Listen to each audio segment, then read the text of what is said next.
Há um tempo atrás eu tenho compartilhado essa palavra que eu vou compartilhar com vocês, com alguns líderes, porque ela mexeu muito com o meu coração. Primeiro porque fala de um dos grandes líderes da Bíblia, um pastor, literalmente um pastor de ovelhas, seu nome Davi. Mas é importante nós observarmos a partir do capítulo 16 de 1 Samuel, certo? A partir do verso 1, nós vamos ter um momento em que Deus está conversando com Samuel nas montanhas de Ramá. O texto diz mais ou menos assim, capítulo 16, verso 1. Então disse o Senhor a Samuel: até quando terás dó de Saul, tendo eu o rejeitado, para que não reine sobre Israel? Enche o teu vaso de azeite e vem, enviar-te-ei à casa de Jessé o belemita, porque dentre os teus filhos me tenho provido de um rei. Então disse Samuel ao Senhor: como irei eu, ouvindo Saul vai me matar? Então disse o Senhor a Samuel: toma uma bezerra dentre as vacas em suas mãos e diz: vim sacrificar. E convidarás Jessé os seus filhos ao sacrifício, te farei o que há de saber e ungir-me-ás a quem eu te disser. Então fez Samuel o que dissera ao Senhor, veio a Belém. Então os anciãos saíram tremendo e disseram: é de paz a sua vinda? E ele o santificou, certo? E sucedeu mais à frente aí que entrou Eliabe e o viu e disse: certamente está perante o Senhor o seu ungido. Mas disse o Senhor a Samuel: não atente para a sua aparência, nem para a altura da sua estatura, porque eu tenho rejeitado, porque o Senhor não vê como vê o homem vê o que está diante dos olhos, porém o Senhor olha para o coração. Quando Davi chega para pelejar o gigante, contra o gigante, a resposta de seus irmãos para ele, para sua atitude, define mais ou menos o estilo que Davi levava na sua vida e na sua mente. Quando ele está diante do gigante e que ele começa a esboçar o desejo de enfrentar o gigante, de vencer um opressor tão forte, seus irmãos ou um de seus irmãos e diz: o que você veio fazer aqui, seu pretensioso, presunçoso? Você veio aqui para ver a nossa vergonha? Com quem deixaste as poucas ovelhas? Volte para cuidar delas. Esse não é seu lugar, esse não é seu ambiente. Você não entende nada daquilo que está acontecendo aqui.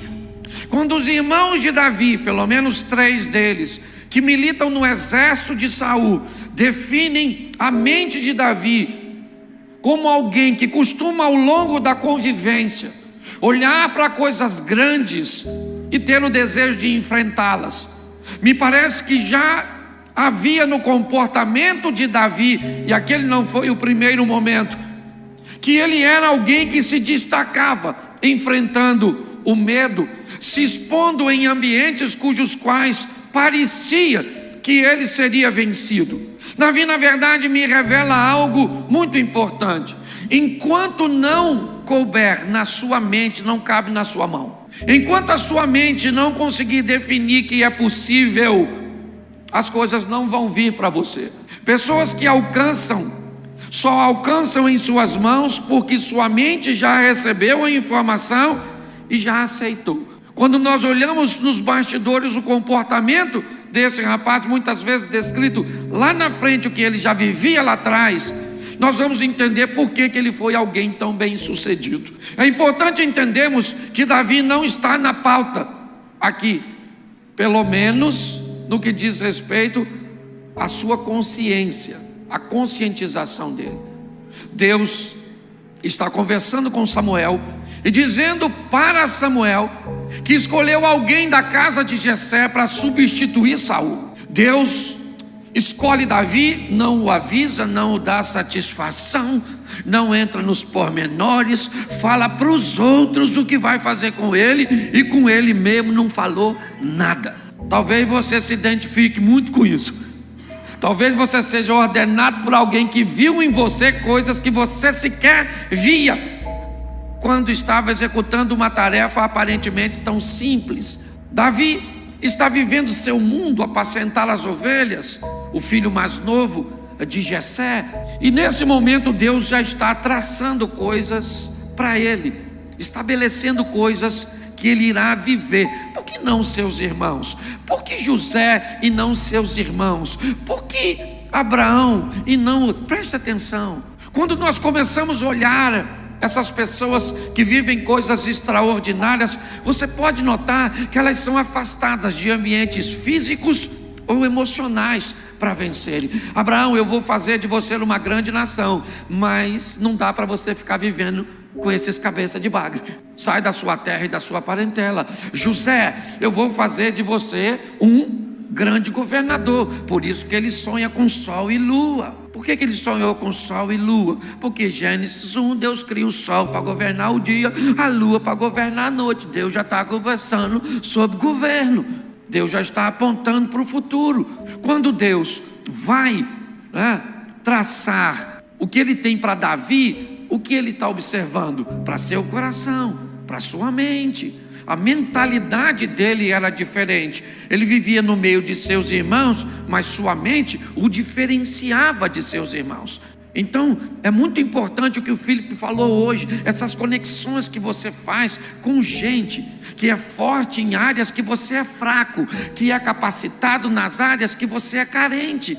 Essas são as conexões. A Bíblia e a vida tem tendência a aproximar pessoas diferentes, para que uma contribua com a outra. Por isso que normalmente um proativo vai viver perto de um lerdo.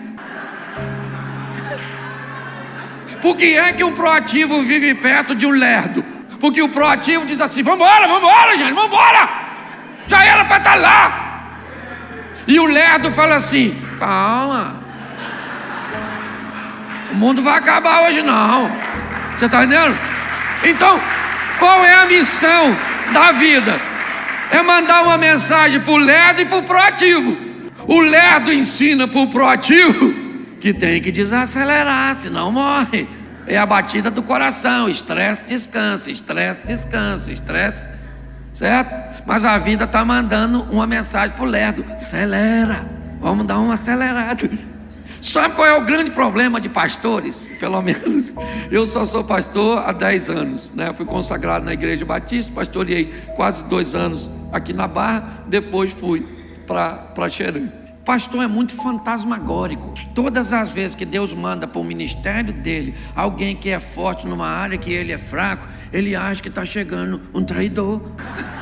O menino de louvor é bom demais, tem o carisma, se identifica com a igreja, fica de olho nele. Manda para você um homem piedoso de oração, de comunhão com Deus, para dirigir um trabalho de oração na igreja. Cuidado, ele sonha para vir muita gente no trabalho de oração. Quando vem, ele diz: o inimigo deve estar por aí. Está no recipiente que identificou, certo? Então, hoje eu luto contra isso. Você não sabe nada sobre gestão? Deus vai mandar alguém que sabe sobre gestão para seu ministério. Você não prega nada, Deus vai mandar excelentes pregadores para seu ministério. Cuidado, sai desse ambiente, Scooby-Doo, certo? Vendo fantasma em tudo quanto é canto. É assim. Eu já vivi e vivo no sistema. Eu sei como é que ele funciona. E aí o indivíduo morre, porque para você segurar alguém embaixo e impedir de crescer, sua posição é essa. Se você segura alguém para não crescer, você também não cresce. Você fica segurando. Então nós vamos dar uma olhadinha na história desse camarada. Por quê? Porque ele, para mim, é muito especial. Porque ele venceu, mas perdeu. Ele viveu uma vida que me parece muito real, a vida do Davi. Deus está conversando com ele, escolheu e falou: Samuel, dá um pulinho na casa do Jessé, que eu vou escolher. Fica quietinho, espera que eu vou te sinalizar. Quando ele chega, se depara com o modelo mental da época, o primogênito. O cara já era grande, forte, bonito, soldado. O Samuel olhou e falou: certamente é esse. Deus falou: Samuca, segura a onda, fica quietinho, não é esse não. E aí começa a passar os filhos, porque Jessé fazia filho com força. Passa um, passa dois, passa três. O cara era bom, certo? É porque pastor também tem que ter vida sexual. Isso. Vida sexual de pastor é igual carnê do baú, tem que andar rigorosamente em dia. Sim. Oxe, certo? Não pode falar, pastor não pode falar de sexo. Esse dia eu estava num evento falando sobre sexualidade. Me levanta um senhor de quase 80 anos e diz: menino, você fala demais sobre isso. Eu olhei para ele e falei: o senhor tem quantos filhos? Ele falou: 12. Eu falei: eu falo sobre o assunto, o senhor faz o assunto que eu falo, né? E aí a mão dele foi baixando, o sorriso brotou. E ele sentiu que a gente estava na mesma direção, ok? Então preste atenção. Quando nós vamos ver esse camarada, a partir do momento que ele é visto e vai ser comissionado por Deus, inevitavelmente o mal começa a persegui-lo. Davi começa a viver algumas pressões muito grandes, muito fortes. Me parece que um ambiente é montado para destruí-lo, para matá-lo, para vencê-lo. Onde? No campo onde ele milita. Davi vai ter um encontro com as duas das maiores feras, certo? Do reino animal, leão e urso. Qual é o propósito desses encontros? Colocar a vida de Davi em risco. Por quê? Porque tanto leão e urso não querem Davi. Não. Eles querem aquilo que Davi defende. Eles não querem matar Davi. Eles pegam a ovelha que ele apacenta. Aquilo que não é dele, é do pai dele, mas ele foi comissionado para cuidar. E quando o leão pega uma ovelha, o texto diz que Davi vai atrás dele com a ovelha na boca. Um dos textos mais bizarros para mim, porque leão é bicho que você corre na frente, não atrás. Até porque provavelmente a ovelha que está na boca dele já está morta, mas Davi não está. Então, se a ovelha está morta ou viva, essa não é a questão é que a ovelha não é dele, é do meu pai, eu vou buscar, acabou. Davi começa a viver ameaças no campo e começa a vencer essas ameaças, e logo essas ameaças vão mudar de lugar. Agora ele não luta mais contra um animal. Agora a vida prepara para ele um homem grande, forte, poderoso, campeão, experiente, está bem armado, bem equipado. Agora Davi está diante de uma morte praticamente iminente. Ele vai morrer, todo mundo. Saul diz que ele vai morrer, né? Os soldados de Israel dizem que ele vai morrer, todo mundo. Os filisteus acreditam que ele vai morrer. Golias acredita que Davi vai morrer. O único que tem uma ponta de esperança é Davi, que sabe que aquela batalha não é dele. Por isso ele diz, eu fico imaginando, me permita aí os teólogos de plantão, me perdoa, tá bom? Mas eu imagino, Deus não disse que era para Davi matar o gigante, Deus disse que ele ia ser rei. Eu imagino quando ele vai enfrentar o gigante, Deus olhando e falando, poxa, ele ia ser rei, se mete nessa encrenca, agora vai morrer. E quando Davi diz assim, você vem a mim com espada, escudo, lança e outras indumentárias mais, eu vou contra você em nome do Senhor dos Exércitos. Aí eu imagino Deus falando, ele vai em nome de quem? Ele vai no meu. Se ele vai no meu, Golias morreu, já era. Mas o campo de batalha ainda continua o mesmo. Ele entra na batalha e ele vence Golias. Que extraordinário! Um passo foi dado. Ele agora está no palácio, não apenas mais como um músico do rei. Agora ele é um herói de guerra. Ele é alguém reconhecido. As mulheres o ovacionaram quando ele entra na cidade com aquela cabeça grande.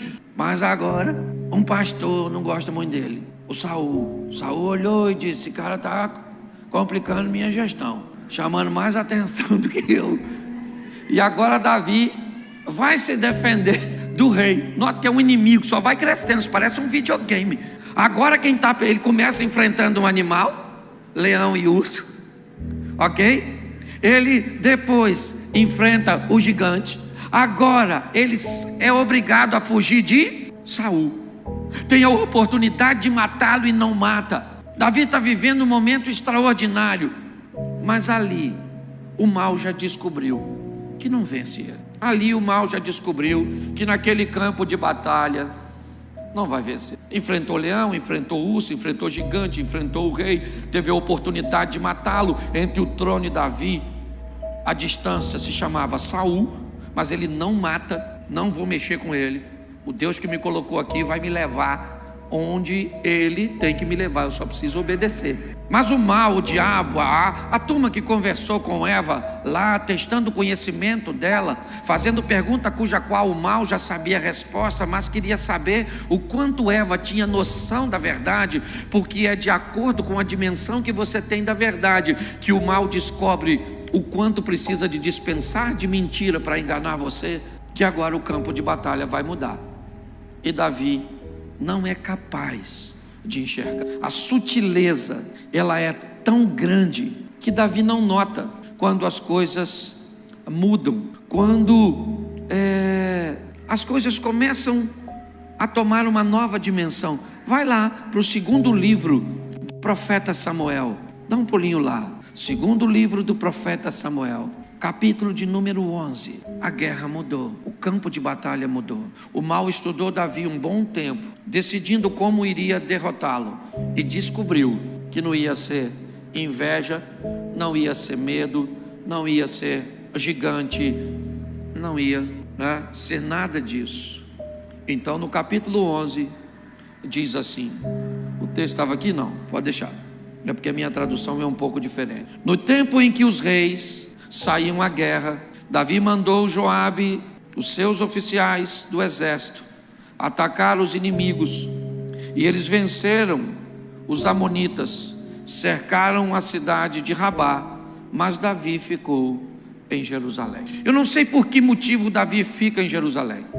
O texto diz que era o tempo em que os reis saem à guerra, mas Davi optou por não ir.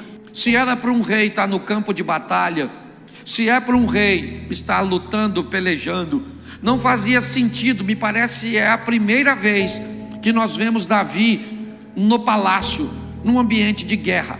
Talvez porque a guerra não fosse tão acirrada, talvez porque Joabe, Urias e toda a sua estrutura desse conta do recado. Sabe aquela historinha de que venci Jericó e agora contra Ai eu posso mandar um pequeno grupo, apenas uma milícia pequenina para vencer. Sabe aquele relaxamento quando há uma transição, uma mudança de batalha? Me parece que é isso que está acontecendo aqui. Davi não vai à guerra. E o que tem no campo de batalha? O que tinha todo ano no tempo em que os reis saíam à guerra. Homens morrendo, pessoas perdendo suas vidas, territórios sendo conquistados. O que está acontecendo com Joabe? Vencendo. O que está acontecendo com Urias? Vencendo. O que está acontecendo com os soldados? Vencendo. E o que está acontecendo com Davi? Está no lugar errado. Não era para estar naquele lugar. Por pior, pastor, mas um lugar é muito difícil, é desagradável, é desconfortável. Aprenda uma coisa: se o lugar é o seu destino ou te aproxima dele, é lá que você tem que estar. Jesus chama Pedro de inimigo, para trás de mim Satanás, e chama Judas de amigo. Amigo, aqui vieste. Por que Jesus chama Judas de amigo e Pedro de inimigo? Porque o que Judas está fazendo aproxima Jesus de seu destino, e o que Pedro está fazendo afasta Jesus de seu destino.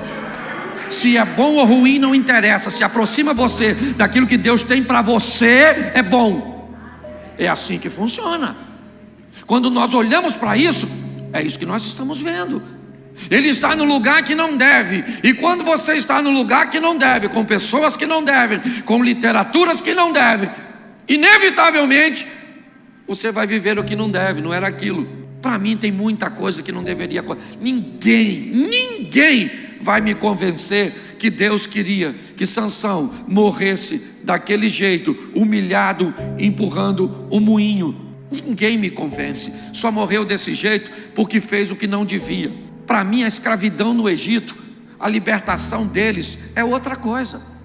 Nós temos um ambiente traçado. Quero levar meu povo para a segurança de onde tem comida. Envio José. O próprio José diz isso a seus irmãos: não fiquem tristes, vocês não me venderam, vocês me enviaram na frente para a conservação da alma. E o que Deus faz logo em seguida? Eu vou tirar esse povo daqui uns dias, então eu vou colocar no governo do Egito um faraó. Moisés foi treinado para ser um faraó, para ter autoridade para libertar o povo. Era assim, é a tipologia de Cristo. Mas o que ele fez vai causar danos. E cuidado, e você precisa entender isso, até para receber gente na sua igreja. Esses dias um casal me questionou, extremamente capacitado, queria liderar meus casais na igreja. Porém, os dois estão no segundo casamento, caminham comigo, trabalham até com casais, mas eu não deixo liderar. E aí me questionaram. E aí eu disse, presta atenção, quem aqui já teve hepatite? Levante a mão. Tem alguém aqui que já teve hepatite? Pois bem, se você teve hepatite, você pode fazer qualquer coisa por mim, menos me doar sangue. Porque tem coisas que você faz lá atrás que descredencia você viver coisas lá na frente. Então você tem que entender isso. Tem gente que não tem maturidade para entender essas coisas. E aí quando eu dei esse exemplo, eles olharam, não gostaram muito e optaram para ficar na retaguarda. E eu com a outra turma na linha de frente. É assim que funciona. E quando eu era itinerante, eu não tinha nada disso. Acabava de pregar, pegava a oferta e ia embora. Precisava nem pregar bem, era só pregar. O que eu fizer de errado, vocês consertavam. O que eu fizesse de bom, vocês aproveitavam. Hoje eu tenho que dizer não, sai. Hoje eu tenho que disciplinar, que cuidar é um grande desafio. Mas olha aqui, aí Davi está no lugar errado, acordou, a turma está lá batendo, morrendo, ganhando. É isso que está lá na frente de batalha, onde ele deveria estar. Está no lugar errado, sonolento, acordou, foi dar um rolezinho na sacada do palácio, uma dona tomando banho. Maneirona, porque mulher feia não tenta ninguém. Devia ser uma cavala de uma dona, tomando banho, se limpando, beleza. Ué, querido, um cara que enfrenta leão, urso, mata gigante. Meu irmão, não é qualquer coisa. Só que eu quero que você entenda que não tem mais espada, não tem mais lança, não tem mais garras, não tem mais presas. A arma que o diabo está usando agora é outra. Ele já estudou e descobriu que naquele campo de batalha que ele planejava vencer Davi, não vai rolar. Então ele muda o campo de batalha. Agora não é a lança de Saul, a espada de Golias, as garras do leão, as presas do urso. Agora é a beleza de Batseba. Para derrubar uma liderança, o diabo vai estudar você e descobrir o que é que ele vai usar contra você para te derrubar. O tempo inteiro está alerta. Eu sou bem humorado, já deu para notar? Assim que eu cheguei, por eu ter um bom humor, as pessoas não achavam que eu ia longe. Já esse cara está se enfiando num primeiro escândalo, com mulher, com dinheiro, com drogas, com bebida, com isso. Porque todo dia cai um valente. E pior que caem uns valentes, sério. Umas pessoas. Quando eu era garoto, meu pai me levou numa montanha para tirar um cabo de enxada. Ele era da roça. E quando nós fomos subindo por um córregozinho, eu parava e ficava encantado com aqueles barrigudinhos, aqueles camarõezinhos lá em cima. Como é que aquilo chegou lá? Como é que era? Como é que funcionava? Mas quando eu cheguei lá no topo com meu pai, onde ele disse que nós poderíamos beber água, eu notei, não tinha o camarão, não tinha o barrigudinho, não tinha nada. E eu falei, pai, por que não tem nada aqui? Ele disse, meu filho, água limpa demais não dá peixe. Ninguém que se diz puro demais, nós temos que ter muito cuidado com isso. Nós somos frágeis.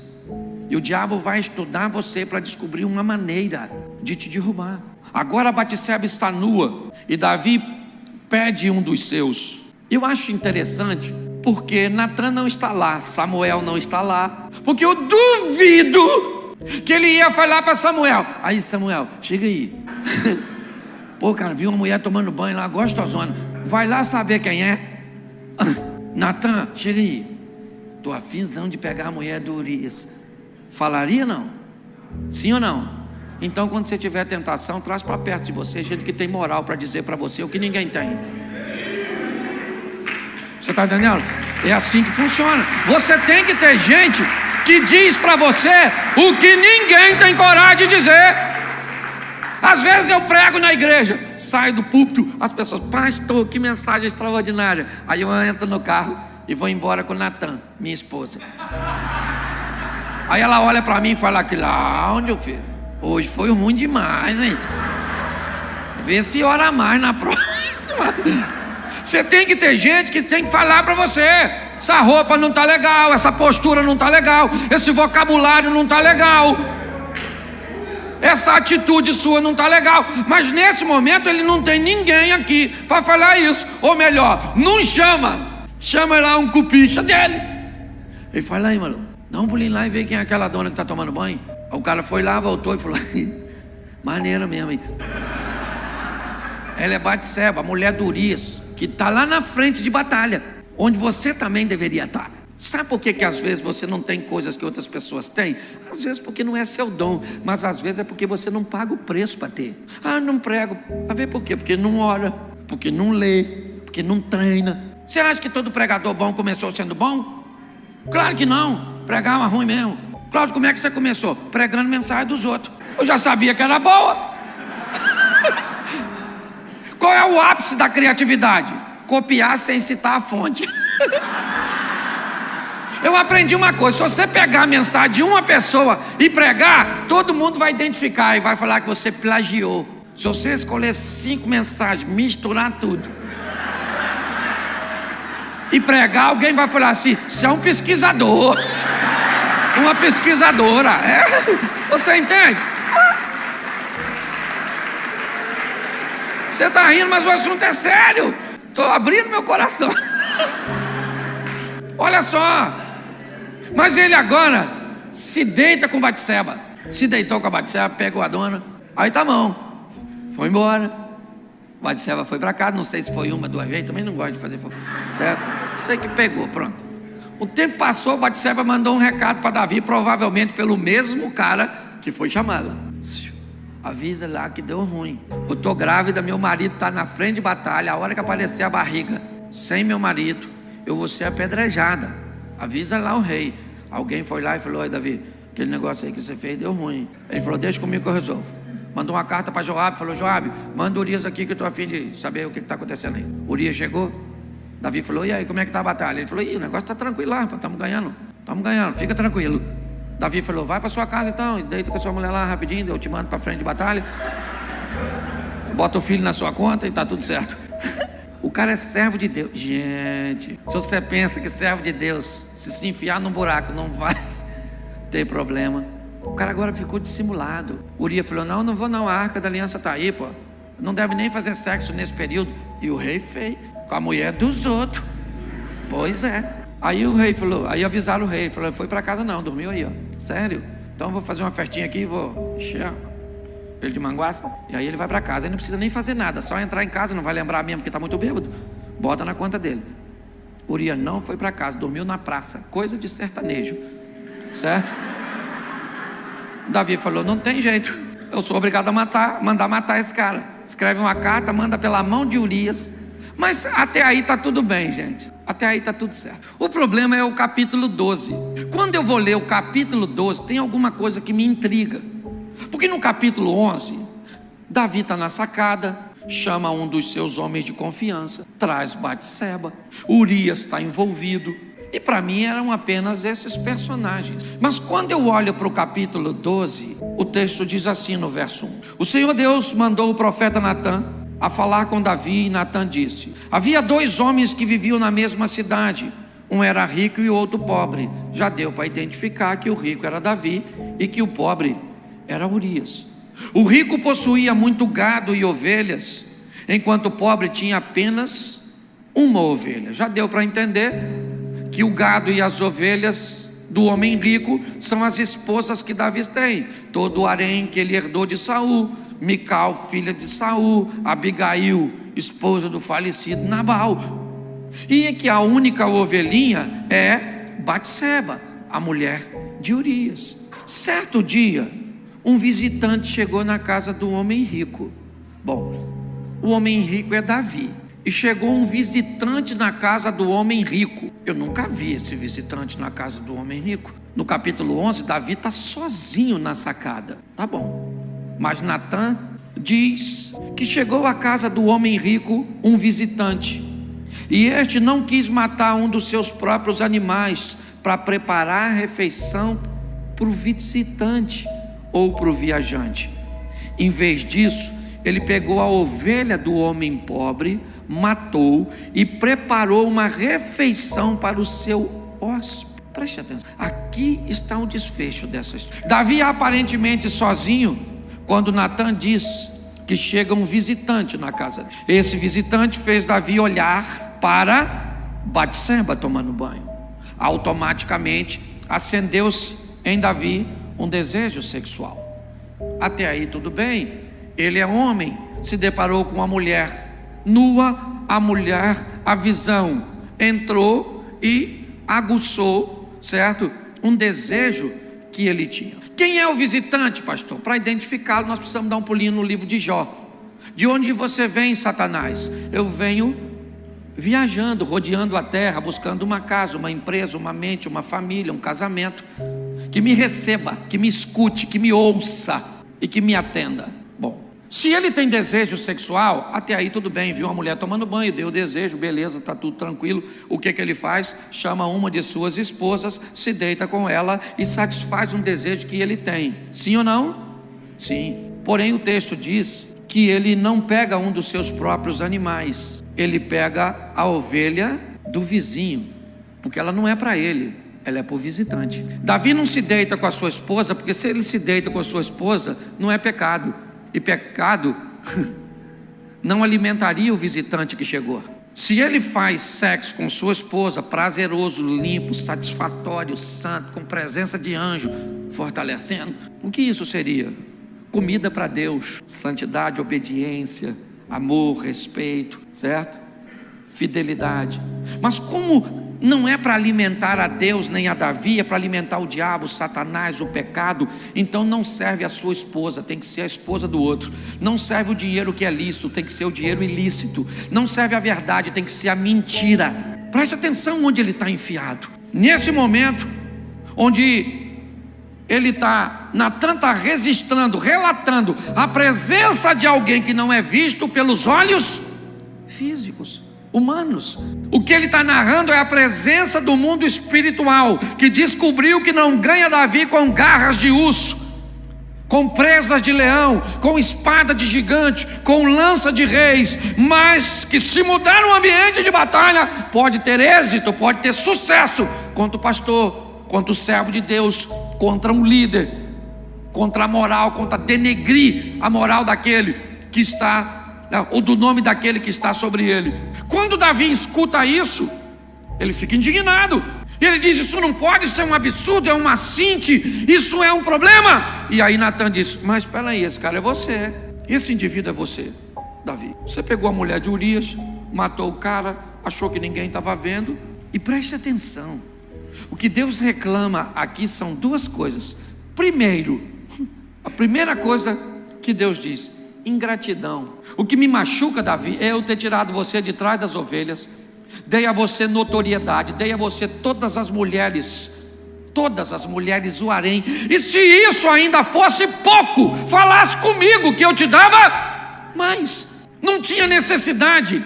Claro, não foi Davi simplesmente que fez isso, foi o visitante. E ele chegou lá, conversou com Davi, impulsionou Davi. Onde o visitante está agora, pastor? Ele foi embora e deixou Davi pagando a conta. Para onde foi o visitante? Procurando o Cláudio, o Felipe, procurando você, a sua casa, seu ministério, a sua família, o seu casamento, a sua moral, a sua honra, desonrar o nome de Deus que está sobre você, porque foi isso que Deus vai falar com Davi agora. Porque esse é o grande problema, é o que as pessoas fazem, o que acontece e como a imagem de Deus fica, porque foi isso que Deus disse para Davi. Olha, deixa eu falar uma coisa para você, seu pecado está perdoado, mas ninguém vai falar mal de mim por seu respeito, por sua culpa, ninguém. Se você não é capaz de resguardar o seu nome e o meu, eu sou. Isso não vai ficar assim não. Eu perdoo, você não morre, mas o filho morre, a espada não se aparta, a vergonha vai ser conhecida. É assim que funciona. Quando olhamos para isso, o que nós perguntaríamos seria o seguinte: cadê o viajante? Ele continua sua missão. Muitas vezes, eu confesso a você, já vi ele na minha casa, quando a conversa entre mim e minha esposa acaba virando uma discussão, e aí eu paro para pensar, porque prego para os outros, tem que pregar para mim, e digo: o que é isso? Falo: é o visitante, o viajante, ele está aqui. Lógico que eu não falo isso assim, senão a briga com a mulher: tá onde? Em mim? Aí o negócio fica feio. Mas às vezes eu fico e descubro que ele continua visitando pastores. Onde? Nas áreas que ele acha que você é mais frágil. Eu quero refletir hoje que muitas pessoas às vezes não conquistam simplesmente porque não querem o que Deus deu para elas. Estão em busca daquilo que Deus vai fazer na vida do outro. E às vezes, quando olhamos a vida do outro, ela pode parecer isenta de problemas, isenta de dificuldade, um mar de rosas. E muitas pessoas, por exemplo, o sonho de Adonias, ocupar o lugar do Salomão. O sonho do Ramã era ocupar o lugar do Mardoqueu. E olha que coisa interessante. O sonho de Lia era ter o que Raquel tinha. E o sonho de Raquel era ter o que Lia tinha. Ou seja, para Raquel não servia para ela o que ela tinha, mas ela sonhava com o que o outro tinha. Hoje eu quero falar com vocês sobre um personagem bíblico que poucas vezes eu ouvi falar dele. Talvez você já tenha ouvido. Mas a história dele é uma história bem interessante e ele apenas foi ele. Talvez por ele ser apenas ele passou despercebido. E algumas pessoas não conseguiram enxergar a grandeza desse indivíduo, porque ele foi apenas ele. Talvez você se acha pequeno ou acha que ser você não é muito legal. Talvez você tenha a inspiração de outra pessoa e tem nada de errado nisso. É importante você olhar e se inspirar em outras pessoas. Mas é importante também que você entenda que você precisa ser você mesmo e que há grandeza que talvez ninguém consiga enxergar. A história dele começa, mas Gênesis 11, verso 26, diz assim: e viveu Terá 70 anos, e gerou Abrão, a Naor e a Arã. O pai desse indivíduo é o filho mais novo de Terá. Pela ordem descrita, até o verso de número 25 de Gênesis 11, nós vamos ver a descrição de que as pessoas que são mencionadas tinham filhos e filhas. Mas quando chega em Terá, isso se interrompe e o nome dos 3 filhos dele vai ser narrado. O dos outros anteriores narra apenas o primogênito. E teve fulano, e depois viveu tanto tempo, e teve filhos e filhas. Mas quando chega em Terá, a história vai mudar. Vai dizer que Terá teve 3 filhos, o mais velho Abraão, depois o Naor e depois o Arã. O moço aqui mencionado, ele é o filho mais novo de Arã. Ele vai ser o filho, do filho mais novo. Eu quero mostrar a você hoje que pela perspectiva, ele tinha tudo para não ser ninguém. E na verdade, para muita gente, ele vai passar por despercebido. Se você acha que isso é pouco, talvez suas desculpas sejam melhores do que a dele para não ser um vencedor. Ele é apenas o filho do filho mais novo. No verso 27, preste atenção. Estas são as gerações de Terá. Terá gerou Abraão, a Naor e Arão. E Arã gerou quem? Ló. Esse é o personagem que eu quero ver com você. É esse indivíduo. O que esse cara viveu? Será que ele foi um vencedor? Não deve ter sido. Ele não foi Davi, ele não foi Noé, ele não foi Salomão, ele não foi um profeta, ele não foi um rei, ele não foi um sacerdote, ele não teve notoriedade, ele não teve fama. Será que ele foi um vencedor? Será que eu consigo vencer não tendo o que outras pessoas conseguem ter? Eu consigo conviver com isso? Ele foi apenas ele, mas eu quero te mostrar onde esse cara chegou e tinha tudo para não chegar. Provavelmente, verso 29, e tomaram Abraão e Naor mulheres para si. O nome da mulher de Abraão era Sarai, o nome da mulher de Naor, Milca. Preste atenção. Eram 3 filhos, Abraão, Naor e Harã. Harã teve Ló como filho. Mas o nome da mulher de Harã não aparece. Ela não é citada. Você vê que a dos 2 mais velhos, né? A citação está aí. O que indica que provavelmente Harã havia engravidado uma mulher e ela gerou um filho. O que indica que ele não teve uma família convencional. Não cita o nome da mãe do cara, ok? Não é citado. Você não sabe. Ele é filho do filho mais novo, é verdade. E agora, me parece que ele é filho de um fruto que não é um casamento convencional, não. Simplesmente, ele não é um filho planejado, algo que foi desejado. O nome da mãe dele não aparece, mas não tem problema. Sempre pode piorar. Verso 28. Morreu Harã, estando ainda seu pai, Terá, ainda vivo, na terra do seu nascimento, em Ur dos Caldeus. Preste atenção. A mãe dele pode ter morrido, era muito comum morrer durante o parto. A própria Raquel vive isso, certo? No parto de Benjamim, a esposa de Jacó, ela morre durante o parto. Se você conhece um pouquinho da história antiga, era muito comum a morte das mulheres durante o parto. Mas mais do que isso, ele não tem mãe, pelo menos ela não é citada.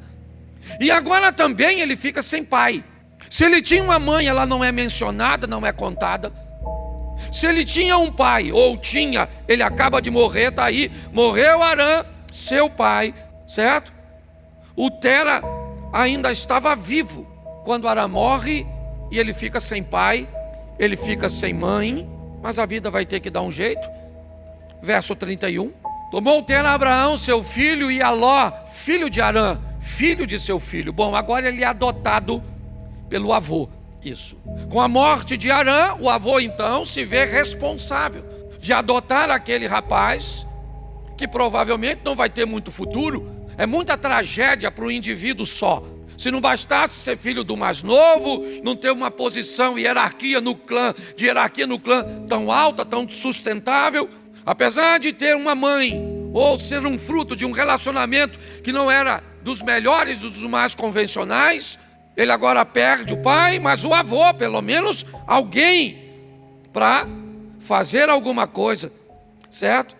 E ele adota o rapaz, certo? Capítulo 12, verso 5.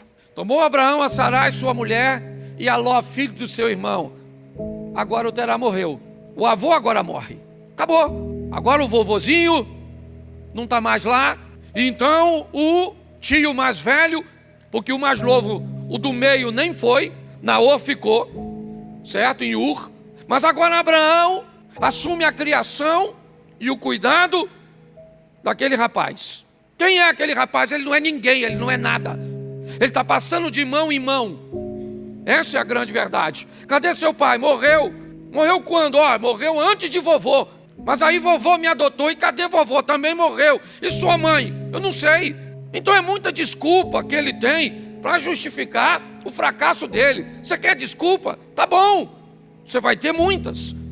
Mas procure uma desculpa que justifique seu sucesso e não seu fracasso. E é assim que funciona. Agora, é Abraão que vai adotar o sobrinho Ló. Pois bem, capítulo 13, verso 5. Também Ló, que ia com Abraão, tinha rebanhos e o quê? Tinha o quê? Ele? Gado e... Isso. Verso 6. Vamos lá. E não tinha capacidade a terra para poder habitarem juntos, porque seus bens eram muitos, de maneira que não podiam habitar juntos. Preste atenção. Esse rapazinho casou. Esse rapazinho teve 2 filhas. Ele enriqueceu. Caminhando ao lado de seu tio, ele prospera, ele cresce, ele desenvolve. A vida não vai ser fácil para ele, Mas ele é alguém que está conseguindo vencer as etapas, indo adiante, buscando o quê? Buscando seu sucesso. Ele nunca vai ser Abraão, e ele não precisa ser Abraão. O que ele precisa é ser o Ló, e cumprir o chamado do Ló, porque você só precisa ser você, eu só preciso ser eu, descobrir o que Deus tem para mim e viver. Ele agora está rico, casado, 2 filhas, próspero. Provavelmente suas dores agora já não são tantas. É verdade, mas o capítulo 14, verso 12, diz o seguinte: também tomaram a Ló, que habitava em Sodoma, filho do irmão de Abraão, os seus bens e foram-se. Bota o próximo, preste atenção. Bom, agora roubaram tudo dele, invadiram, naquela guerra dos 4 contra os 5 reis, invadiram e pegaram tudo de Ló, e se não bastasse ainda levaram o cara cativo. As coisas estavam indo muito bem para ele, estava casadinho com as suas filhas, certo? Com seus bens, estava rico, mas agora ele foi assaltado, sua casa foi invadida, ele foi levado, e agora de rico ele virou pobre, de livre ele virou prisioneiro. Essa é a vida desse cara. Ele perdeu tudo no verso 12, mas olhe para o verso 16: e tornou a trazer todos os seus bens, e tornou a trazer também a Ló, seu irmão, e os seus bens, e também as mulheres e o povo. Ele conseguiu recuperar tudo. A vida dele é cheio de idas e vindas. Quando parece que as coisas vão, elas retrocedem. Mas agora Abraão vai lá, certo, com seus confederados, e luta para libertar seu sobrinho, certo? Traz ele de volta, seus bens estão de volta, ele está de volta no cenário. É verdade, mas agora não é a casa dele, é a cidade onde ele mora que vai ser é desgraça demais para um cara só. Agora é a cidade que o cara mora. A cidade que o cara mora vai ser destruída. Ela não vai ser invadida por homens, por reis. Ela vai ser destruída por Deus, certo? Deus vai requerer de Sodoma e Gomorra, certo? Uma justiça que ela não tem como oferecer. Então, no capítulo 19, no verso de número 25, coloca aí por favor: e destruiu aquelas cidades e toda a campina e todos os moradores daquela cidade, e o que nascia na terra morreu, mas Ló saiu vivo. Ele não morreu. Olhe bem, pega a trajetória desse cara. Foi tudo destruído. Ele foi roubado, viveu tudo o que viveu, mas continua vivendo. Se o que você enfrentou ou enfrenta não é forte o suficiente para te matar, prossiga, porque aquele que há de vir virá e não tardará. Você está entendendo? Reúna o restinho das forças que te sobrou, mas vai embora, continue lutando, porque é isso que esse cara está fazendo. Capítulo 19, verso 26. E a mulher de Ló olhou para trás. Preste atenção. Ele agora acaba de... Nós temos 2 coisas nesse texto: uma mulher aprisionada no passado e a viuvez. Provavelmente o que aquela mulher sente é a perda do que deixou para trás. Não deu tempo para levar nada. Eles atrasaram na saída, então não tiveram tempo para levar nada, porque o anjo pegou na mão deles e saiu puxando. Ou seja, eles só levaram o que tinha no corpo. É assim que funciona. Agora o que nós vemos é esse cara fica viúvo, convivendo com uma mulher que, o que tudo indica, aprisionada no passado. Verso 32, só o finalzinho: para que em vida conservemos a descendência de nosso pai. Enquanto a mulher está presa no passado, suas filhas estão preocupadas com o futuro. É isso. Esse é o cara. Problema de paternidade, problema de família, adoção, perdas, confusão, tá certo? Virou escravo um período da vida, sua casa e todos os seus bens foram destruídos, ficou viúvo convivendo com a mulher aprisionada no passado. Suas filhas, se você conhece o texto, sabe que elas embebedaram ele, certo? Para engravidar do pai, tão preocupadas com o futuro, que foi isso que elas fizeram. Olhar para a vida desse cara, provavelmente você não gostaria de ser ele. Se você olhar a vida dele, talvez ele não merecesse nem ser mencionado, se você não olhar para o final dessa história. Seja franco aqui, quantos de vocês aqui presentes já ouviram mensagens na igreja a respeito de Noé? Levante a mão. Davi, Salomão, o Pedro, o Paulo. Quantas ouviram de Ló? 1, 2, 3, 4. Ele não é um cara popular. Por quê? Porque ele era comum. E nós queremos puxar os heróis, os caras que aparecem, aqueles que têm notoriedade, que ganharam fama, que ganharam respeito, certo? Que são mencionados na maioria das vezes. E às vezes somos tão contaminados por isso que não queremos ser quem fomos chamados para ser, porque isso não nos interessa. Queremos o lugar, o posicionamento, onde sejamos vistos, pelo menos pelas pessoas. Para Deus jamais vamos passar por despercebido. Mas esse cara, diante de tudo isso, problema com a esposa, problema com os filhos, problema com os pais, problema com o dinheiro, certo? Problema com os funcionários. Ele teve todos os problemas do mundo, que não dá para entender como esse cara vai fazer para terminar sua vida bem.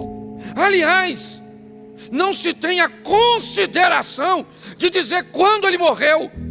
Todo mundo que você olhar antes, principalmente no verso 26, está lá dizendo: morreu com tantos anos, morreu com tantos anos, morreu com tantos anos. E eu escrevi um texto pequenininho, uma frasezinha, como se eu fosse o Ló. E ele diz: não se preocupe com a minha morte, ninguém sabe quando nem onde, mas observe o que eu deixei. O que esse cara deixou? Que legado um cara desse pode ter deixado, sendo enganado pelas filhas, problema com o filho, problema com a esposa, problema com os pais, certo? Ele teve tudo o que pode traumatizar um indivíduo junto. Eu conheço gente que não anda só por causa de um trauma desse. A minha vida não anda porque eu não sei quem é minha mãe, não sei quem é. A minha vida não anda, sabe? Meus filhos me puxam para trás, as filhas puxou para trás, a mulher esquisita, certo? Pensa. Mas quando você olha para esse cara, dá uma olhada nesse texto aqui, Gênesis 19, 37. 19, 37 de Gênesis. A primogênita deu à luz a um filho e chamou-lhe Moabe. Este é o pai dos moabitas até o dia de hoje. Quem é o pai de Moabe? Quem é o pai de Moabe? Ló. O pai de Moabe é Ló. E Moabe dá origem a que povo? Aos moabitas. Um povo cujo qual o Moisés escreveu que deveria ser evitado pelo povo de Deus. Sim ou não? Sim. Mas a fome abateu uma família, Elimeleque, certo? E esse camarada vai morar e peregrinar em Moabe, na terra dos moabitas, cujo pai é Ló. E Ruth, capítulo 4, verso 10, dá uma olhada. E de que também tomo por mulher a Ruth, a moabita, certo? Preste atenção, olhe só. Alguém vai tomar uma moabita por esposa, quebrando um protocolo. É assim, o cara morreu. Parece que o nome dele vai ser apagado. Ele não teve notoriedade, só enfrentou dificuldade. Mas o que esse cara fez? Ele não desistiu, ele continuou vivendo. Ele sobreviveu às adversidades. A vida é dura para você, não é só para você não, meu irmão. Certo? Tem muita gente aqui enfrentando divórcio, doença, desemprego, problema com seus filhos, problemas com identidade e tantas outras coisas, em busca de seus sonhos, tragédias, dificuldades, adversidades. Mas quando eu olho para esse texto, eu vejo algo bem interessante.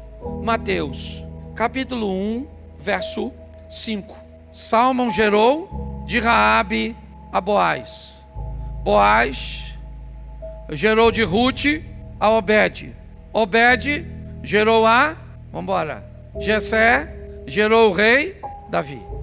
Preste atenção. Esse texto está no Novo Testamento e narra nada mais, nada menos do que a genealogia de quem? De Jesus Cristo. E quem é que está lá na genealogia de Jesus? Uma mulher chamada Ruth, que era cujo pai, quem era? Não pai da Ruth, mas do povo. Quem era? O Ló. O nome da família desse cara está na genealogia de Jesus. Você entende a grandeza desse moço anônimo, despercebido, que ninguém muitas vezes sabe quem é, que as pessoas não pregam sobre ele, que ele não tem a oportunidade, e nem por isso se achou menor, e nem por isso se entregou. Não! Se ele estivesse aqui hoje, sabe o que ele diria? Meu nome é Ló, com muito orgulho. Eu tenho orgulho de ter vencido tudo o que eu venci, de ter superado tudo o que eu superei, de ter força para ver todo mundo ter um pai e eu não, todo mundo ter uma mãe e eu não. Eu tenho orgulho de ter sobrevivido, a caminhar com gente que me puxava para trás, mas eu não parei, até que recomeçar depois de ter perdas tão significativas. Mas eu prossegui, e a maioria das pessoas sequer vão lembrar de mim, mas eu sei quem eu sou apenas eu, e o que eu preciso é reconhecer isso. Minha palavra hoje é para motivar você a entender que não há lugar de notoriedade para todos, que o tamanho dos outros não deve dimensionar o seu, que o lugar dos outros não deve impressionar você, que é importante que você descubra quem você é e ocupe o seu lugar. Faça o que precisa ser feito onde Deus te chamou para fazer. Vocês não têm noção da quantidade de pessoas que me dizem: pastor, você tem que abrir uma igreja em outro local. Se você abrir uma igreja em tal bairro, em tal lugar, vai ser assim, vai ser desse jeito, vai ser... Por quê? Porque fulano tem, vai ser sensacional, vai ser com o nome que... Não, eu não sou fulano, eu não nasci para ser fulano, eu nasci para ser apenas eu. É importante que você entenda isso, olhar para a vida desse cara, para que você se espelhe nele e aprenda a enfrentar suas adversidades, seus problemas, suas limitações, certo? E todas as tragédias e circunstâncias que vão estar na sua periferia, com um único propósito: fazer o seu coração azedar. Prossiga, caminhe em frente para ser apenas você, com muito orgulho. O orgulho de ser você. Um dos maiores exemplos disso se chama João Batista, o primo de Jesus. Max, seja franco, se tu fosse o primo de Jesus, pensa, Alexandre. Vamos lá, Bruno. Tu é o Cristo? Não sou, mas sou primo. Fomos criados junto. Dormia lá em casa. A gente fazia bagunça. Pare para pensar. Quando você olha para esse cara, todo mundo que olhava para ele dizia para ele: cara, tu é Elias, Jeremias, tu é um dos profetas, tu é o Cristo. As pessoas tinham dificuldade de saber quem ele. Ele disse: não, rapaz, não, eu não sou Jeremias, não sou Elias, não sou a encarnação de eu sou apenas uma voz que clama no deserto. Cara, mas você é o cara. As pessoas saem de casa, multidões para te ouvir no deserto. Não, cara, eu, certo, batizo vocês com água, mas depois de mim. E sabe o que é mais engraçado? Que Jesus disse a mesma coisa: eu vou embora e vocês vão fazer coisas maiores. Sendo o quê? Maior que Jesus? Não! Sendo você. Ninguém ia ser maior que Jesus. Ninguém foi maior que João. O que João foi simplesmente ser o João. Jesus foi Jesus. Só isso. E por isso ele foi grande. Então procure e faça o que Deus chamou você para fazer. Essa é a grande beleza da caminhada. se as pessoas vão notar, se elas vão reconhecer, se elas vão te ovacionar. Não que o reconhecimento seja ruim, não, mas ele pode não vir. Quem é sua mãe, ô Ló? Não sei. Seu pai morreu. Mas como é que o senhor sobreviveu? Vovô, mas e seu avô também morreu? E aí? Aí meu tio me adotou. Mas e aí? Aí eu fui viver minha própria vida e fiz uma escolha equivocada. Olhei as Campinas do Jordão e achei que lá estava o melhor lugar. E para lá fui eu. E o que aconteceu? Aí me roubaram e levaram todos os meus bens. Mas aí eu recuperei tudo de volta. Fali, mas me recuperei. Mas e aí? Aí caiu fogo do céu na cidade onde eu morava. Matou todo mundo. Só sobrou eu e minhas 2 filhas, porque minha mulher, maluca, olhou para trás. Mas pelo menos sobrou as filhas. Mas pois é, uma menina doida me encheram a cara de cachaça e se deitaram comigo. Pô, cara, que vida desgraçada é assim. Não, rapaz, mas posso te falar? Não tinha o controle de todas essas coisas. Eu não tinha. E como é que você fez para vencer? Eu só consegui sobreviver. Eu só venci porque eu sobrevivi. Seja um sobrevivente. Alguém que consiga ser apenas você. Às vezes com muita vergonha ao redor do seu nome. Talvez você não goste de muitas histórias que envolvam seu nome. Porque você tem passado. E aí, quem é que não tem? De alguns episódios do nosso passado, eu tenho certeza que você não tem nada para se vangloriar. Nada, certo? Mas e aí? Ele foi ruim? Foi. Ele foi humilhante? Foi. Mas ele matou você? Então pronto. Então levanta a cabeça e vamos embora. Você está entendendo? Erga a sua cabeça. Ah, você foi, você fez, você disse, você não pagou, você não sei o que, você não sei aquilo outro. Está tudo no meu passado. E não me orgulho desse passado, não. Mas eu posso te dizer o seguinte: ele não foi ruim o suficiente para matar meu futuro. A misericórdia de Deus me alcançou. E esse é o Ló. Então, meu filho, minha filha, levanta a cabeça e vamos embora. Porque o pau está quebrando, certo? O bagulho está doido. E o que nós vamos fazer? Vamos embora, vamos continuar lutando. Vamos continuar vencendo. E vamos embora. Ora, vivendo momentos agradáveis, ora desagradáveis. Talvez hoje você está enfrentando um divórcio. Ah, mas eu não gostaria. E pior, sabe o que acontece? Quem um dia já enfrentou, hoje julga você que está enfrentando. Às vezes a pessoa vem me falar de vergonha. Esse dia teve um cara que queria falar uma coisa de um irmão aqui da igreja, e eu descobri que ele batia na mulher. Eu olhei, eu não ia falar que ele batia na mulher, porque senão ele descobria que a mulher contou. Mas eu olhei, eu falei: Jesus, tem misericórdia. Certo? Então a vida é desafiadora, meu irmão. O segredo é: fique vivo. Não morra não, certo?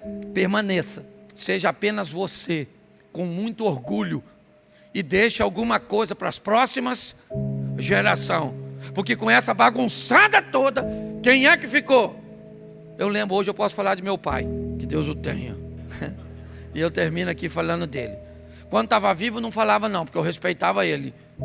Mas papai, assim, uma vida bem esquisita, certo? E ele engravidou minha mãe tinha 14 para 15. E ele me tomou da minha mãe, me deu para uma tia, que me deu para outra tia, que me deu para outra tia. Igual o Ló.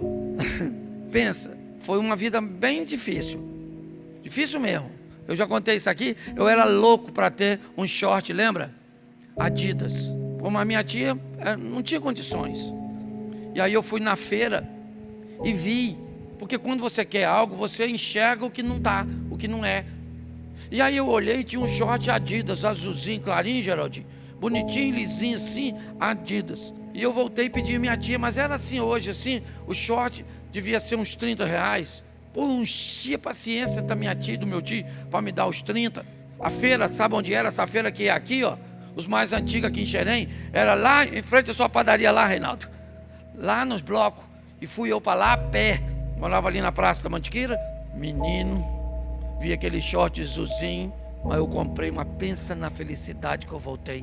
Caraca, eu falei, agora finalmente, eu vou poder usar um short de marca. R$30. É porque o pobre tem dessas coisas. Eu não é? Se alguém... Se alguém falar que tem, você também quer ter. Menino, não fui para casa, tomei um banho e botei aquele short azulzinho. Mas Satanás, é Satanás, né? Quando minha prima me viu, ela começou a rir e eu não sabia do que ela estava rindo. Que short é esse, Cláudio? E eu falei, agora vem um elogio. Ela falou, Cláudio, isso aí está escrito Adibas. Mas eu não vi, eu estava tão fissurado. Era a mesma letra, só que invertida. É porque quando você quer muito, não precisa de muita coisa para te enganar. Às vezes o menino já mostrou que não é homem, mas a senhora está tão no sufoco que pegou meia boca mesmo. É ou não é verdade? Você só descobre depois. Aí eu já tinha comprado. O pessoal gosta da desgraça dos outros, eu não estou falando. E aí eu botei uma técnica na minha cabeça. Eu falei, eu vou usar, maluco. E se alguém olhar muito, eu coço. Porque aí eu dificulto a visão. Menino, assim fiz eu. Minha tia lavou o short, ó. Saiu 3 letras, irmão. Pensa numa vida, pensa. Hoje eu tenho que rir disso, porque o final, eu falei, eu moro aqui em Xerém, eu era louco para namorar uma menina. Louco! Mas um moleque feio. Ninguém queria. Até porque meu pai tinha fama de irresponsável. Então ninguém queria a filha namorando o filho de um homem daquele. Que Deus o tenha. Você até é o católico, né? Isso. Mas era verdade. Pois bem, menino. Ninguém queria, eu doido para beijar, doido. Aí as pessoas me provocavam. Falavam, e aí, Cláudio, já está namorando? Eu falava, não, eu estou querendo estudar para me ser alguém. Que estudar o quê, rapaz? Eu queria beijar na boca. Quem é que ia beijar um moleque feio daquele? Ruim. Eu beijava espelho. E eu sei que eu não sou o único, quer ver? Quantos aqui já beijaram espelho? Levanta a mão. Levanta a mão ou Deus vai te castigar. A mão, como é que levantou? Viu, sabe? A mão, como é que levantou? Beijava espelho, maluco. Doido. Aí, essa moça aí, ó. Um dia, se interessou por mim, né? Eu era um gato. Miau. Eu não tinha onde cair vivo. Eu falo com ela, minha filha, o que você viu? Ela falou que tinha olhos de águia. Eu falei que ela atirou no que viu, acertou no que não viu. E foi, pois bem, eu olho para minha vida hoje, às vezes eu passo aí na rua, umas meninas até que eu namorei, ruim, hein? Ruim. Que isso aí tá igual vinho, quanto, né? Vintage. Quanto mais antiga, melhor. Porque mulher não envelhece, mulher fica loura. É ou não é verdade? É mais ou menos assim. Pois bem, o tempo passou. É verdade. E não foi agradável quando eu estava vivendo, não. Mas eu sobrevivi. E você é um sobrevivente. Se orgulhe de ser você. Apenas eu. Certo? Diga assim, apenas eu. Isso. E eu tenho orgulho, fale, eu tenho orgulho de ser eu. Isso aí. Ah, mas eu engordei, emagrece. Ficou feia, dá uma ajeitada na carcaça. Mulher igual o submarino. Mulher funda, você encontra uma mulher, tá acabadinha, funda. Não disfarça. Não disfarça não, porque mulher é submarino. Elas vão pro fundo, mas quando você menos espera, elas sobem. Você encontra, caraca, maluco. Eu vi 6 meses atrás. Nossa, parecia um maracujá. Agora tá lindérrima. Homem não, homem é navio. Fundou, filho. Vai virar morada de coral. Você tá rindo, mas é sério. Então a vida prossegue. Então divirta-se enquanto é tempo. Porque desse jogo ninguém sai vivo. Essa é a verdade. Um dia todos nós vamos. Então faça como o Ló. Foi fácil para ele? Não, foi difícil. Dava para se vangloriar de todos os episódios? Ele perdeu? Viveu dificuldade? Sim. Mas ele venceu? Venceu. E você é um vencedor.